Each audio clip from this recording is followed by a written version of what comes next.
হ্যাঁ বোন, পেছনের দিকে। আসসালামু আলাইকুম। আমার দুটি প্রশ্ন আছে।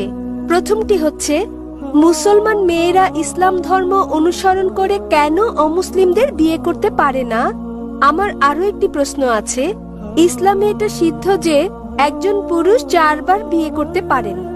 দ্বিতীয় বিয়ের ক্ষেত্রে প্রথম স্ত্রীকে কি জানাতে হয়, নাকি না জানিয়েই দ্বিতীয় বিয়ে করা যায়? বোন দুটো প্রশ্ন করলেন। তিনি প্রশ্ন করলেন, প্রথম প্রশ্নটা হচ্ছে তার জানা মতে ইসলামে এটা আবশ্যক যে দ্বিতীয় স্ত্রী গ্রহণের আগে প্রথম স্ত্রীর অনুমতি নিতে হয়। এবং তার প্রথম প্রশ্নটা হচ্ছে যে ইসলামে কেন একজন পুরুষ অমুসলিম কোনো মেয়েকে বিয়ে করতে পারে না।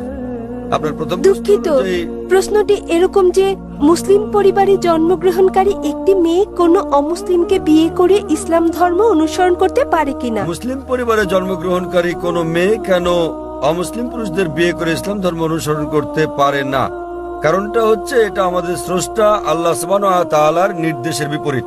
আল্লাহ বলেছেন পবিত্র কোরআনে সূরা বাকারা অধ্যায় নম্বর 2 আয়াত নম্বর 221 যে তোমরা মুশরিককে বিয়ে করো না যতক্ষণ না সে ঈমান আনে, মূর্তি পূজারীকে বিয়ে করো না, অবিশ্বাসীকে বিয়ে করো না যতক্ষণ না সে ঈমান আনে।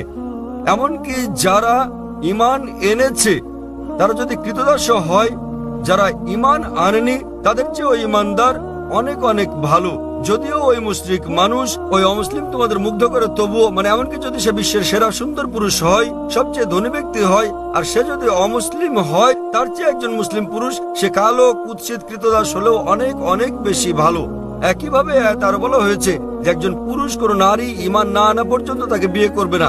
একজন মুসলিম নারী যদি কৃতদাস হয় তবুও সে ওই মোহনীয় অমুসলিম নারী অপেক্ষা অনেক ভালো।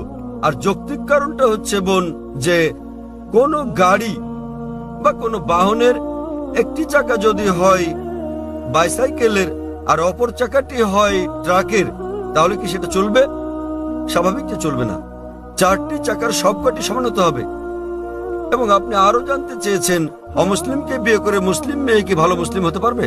কারণটা হচ্ছে যে ইসলাম ধর্মে আমরা চাই আমাদের স্বামী কিংবা স্ত্রী, আমাদের জীবন সঙ্গীরা তারাও জান্নাতে যাক। এখন স্ত্রী জান্নাতে যাওয়ার পথ খুঁজে পেল, স্বর্গে যাওয়ার পথ খুঁজে পেল, এবং সে ইসলাম ধর্ম অনুসরণ করে জান্নাত পেল।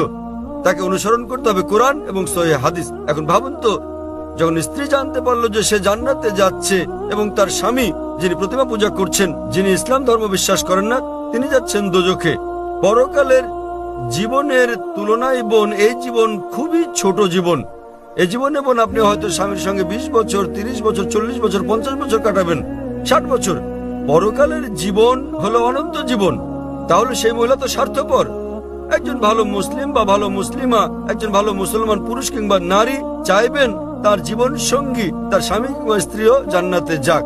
সুতরাং এটাই কারণ, এজন্যই স্বামী এবং স্ত্রী দুজনেরই মুসলমান হওয়া জরুরি। আপনার দ্বিতীয় প্রশ্নের ব্যাপারে বলি, মুসলিম পুরুষের দ্বিতীয় স্ত্রী গ্রহণের আগে প্রথম স্ত্রীর অনুমতি নেয়ার বাধ্যবাধকতা আছে কি না? নিকাহনামায় উল্লেখ না থাকলে এটা আবশ্যকীয় নয়। যদি নিকাহনামায় উল্লেখ থাকে, বিয়ের চুক্তিতে উল্লেখ থাকে, যদি স্ত্রী বলে থাকেন যে আমি জীবিত থাকা পর্যন্ত তুমি দ্বিতীয় স্ত্রী গ্রহণ করবে না, তখন এটা আবশ্যকীয়। যদি নিকাহনামায় না থাকে এটা, তাহলে আবশ্যকীয় নয়। তবে অন্তত তাকে অবহিত করতে হবে। কেন? দ্বিতীয় স্ত্রী গ্রহণের নিয়মের এটা একটা অংশ বলতে পারেন। কোরআনে বলা হয়েছে সূরা নিসা অধ্যায় 4 আয়াত নম্বর 3, তোমাদের পছন্দের নারীদের বিয়ে করো 2, 3 বা 4 জনকে, তবে সুবিচার করতে না পারলে একজনকে। তাহলে একাধিক বিয়ের ক্ষেত্রে অন্যতম একটা দিক হচ্ছে স্ত্রীদের মধ্যে সুবিচার করতে হবে। তো যদি প্রথম স্ত্রীকে এটা না জানান, তাদের মধ্যে সুবিচার করবেন কিভাবে? তখন হয়তো আপনি মিথ্যে বলবেন, অফিসের কাজে যাচ্ছেন, বোম্বের বাইরে যাচ্ছেন ইত্যাদি বলতে পারেন। কিন্তু যদি আপনি দ্বিতীয় বিয়ে করেন, প্রথম স্ত্রীর অনুমতি নেওয়া সেখানে আবশ্যকীয় না হলেও উভয় স্ত্রীর মধ্যে সমান আচরণের কথা ভেবে আপনাকে অন্তত বিষয়টা থেকে জানাতে হবে। আশা করি উত্তরটা পেয়েছেন। বলুন। ধন্যবাদ।